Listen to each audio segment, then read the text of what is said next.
ಇವತ್ತಿನ ಕಾಂಗ್ರೆಸ್ ಸರ್ಕಾರದಲ್ಲಿ ಪೊಲೀಸ್ ಇಲಾಖೆಗಳೆಲ್ಲ ಒಂಥರ ಕಾಂಗ್ರೆಸ್ ಕಚೇರಿಗಳಾಗ್ಬಿಟ್ಟಿದ್ದಾವೆ.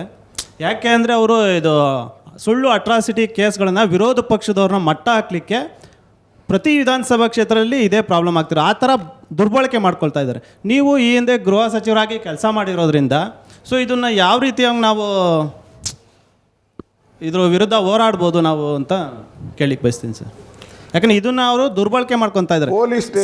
ಸಣ್ಣ ಪುಟ್ಟ ಜಗಳಗಳಿಗೆಲ್ಲ ಅಟ್ರಾಸಿಟಿ ಕೇಸ್ ಹಾಕಿ ಈ JDS BJP ಕಾರ್ಯಕರ್ತರ ಮೇಲೆ ಈ ಥರ ಕೇಸ್ ಹಾಕಿ ಅವ್ರನ್ನ ಮಟ್ಟ ಹಾಕೋ ಪ್ರಯತ್ನ ಮಾಡ್ತಾ ಇದ್ದಾರೆ ಸರ್. ಇದು ಪ್ರತಿ ವಿಧಾನಸಭಾ ಕ್ಷೇತ್ರ ಇರೋ ಪ್ರಾಬ್ಲಮ್. ಈಗ ತಾವು ವೈಯಕ್ತಿಕವಾಗಿ ಸಂತ್ರಸ್ತರ ನಮ್ಮ ಕ್ಷೇತ್ರದಲ್ಲಿ ನಮ್ಮ ಸ್ನೇಹಿತರಾಗಿದ್ದಾರೆ ಸರ್. Okay okay yes.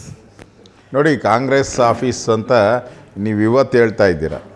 ನಾನು ಹೇಳಿ ಅವಾಗೆ 2 ವರ್ಷ ಆಯಿತು. ಎಲ್ಲ ಪೊಲೀಸ್ ಸ್ಟೇಷನು ಕಾಂಗ್ರೆಸ್ ಆಫೀಸ್ ಆದಮೇಲೆ ಪೊಲೀಸವ್ರು ಏನು ಮಾಡಿಬಿಟ್ಟಿದ್ದಾರೆ, ಪೊಲೀಸ್ ಸ್ಟೇಷನ್ ಬಿಟ್ಬಿಟ್ಟು ಅವ್ರು ರೋಡಿಗೆ ಬಂದುಬಿಟ್ಟು ಅವರು ಕಳ್ತನ ಮಾಡೋಕ್ಕೆ ಶುರು ಮಾಡಿದ್ದಾರೆ.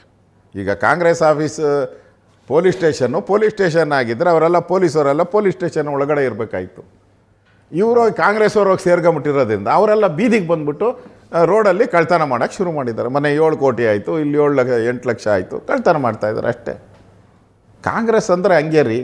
ಕಾಂಗ್ರೆಸ್ಸು ನೀ ಹೇಳ್ದಂಗೆ ಪೊಲೀಸ್ ಸ್ಟೇಷನ್ಗಳು ಕಾಂಗ್ರೆಸ್ ಆಫೀಸ್ ಆಗಿದೆ, ನಿಜ, ಪ್ರಶ್ನೆನೇ ಇಲ್ಲ. ಅನೇಕ ಕಾರ್ಯಕರ್ತರ ಕೊಲೆಗಳಾಗ್ತಾಯಿದೆ, ಅಟ್ರಾಸಿಟಿ ಕೇಸ್ಗಳಾಗ್ತಾವ್ರೆ. ಮಾಡಿದ ಪಾಪನ ಅನುಭವಿಸ್ತಾರೆ ಅವರು. ಅದಕ್ಕೆಲ್ಲ ಜನ ಉತ್ತರ ಕೊಡ್ತಾರೆ. ನಾವು ಹೋರಾಟ ಮಾಡಬೇಕು, ಕಾಯಬೇಕಷ್ಟೆ. ಈಗ ಬೇಸಿಗೆಯಲ್ಲಿ ಕಲ್ಲು ಹೋದ್ರೆ ಬೀಳಲ್ಲ, ಮಳೆಗಾಲ ಬಂದಾಗ ಕಲ್ಲು ಹೋದರೆ ಆಟೋಮೆಟಿಕ್ಕಾಗಿ ಬಿದ್ದೋಗ್ತದೆ. ಕಾಯೋಣ ಅದನ್ನು.